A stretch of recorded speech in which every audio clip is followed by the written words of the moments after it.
તો આણંદ મનપા દ્વારા રખડતા ઢોર પકડવાની કામગીરી બંધ થતા શહેરીજનો મુશ્કેલીમાં મુકાયા અને ફરી એકવાર શહેરમાં રખડતા ઢોરનો ત્રાસ નજરે પડ્યો છે। મહેન્દ્ર શાહ ચોકડીથી જૂના બસ સ્ટેશન તરફ જતા રોડ પર ઢોરે લોકોને અડફેટે લીધા। માત્ર 10 મિનિટમાં 4 થી વધુ વ્યક્તિઓને અડફેટમાં લેવામાં આવતા જ નાસભાગ મચી જવા પામી છે।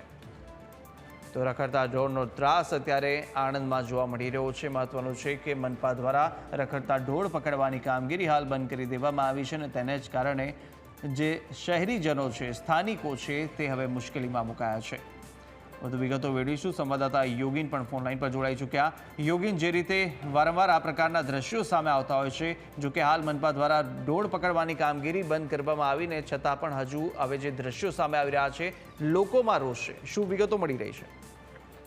ચોક્કસથી કુશાગ્ર, આણંદ નગરપાલિકાને જ્યારથી મહાનગરપાલિકા બનાવવામાં આવી ત્યારથી જ કોઈ પણ કારણોસર ઢોર પકડવાની કામગીરી બંધ કરી દેવાઈ છે અને તેના કારણે શહેરના વિવિધ વિસ્તારોમાં દિવસ અને રાત્રિ દરમિયાન રખડતા ઢોરોનો ત્રાસ વધી ગયો છે।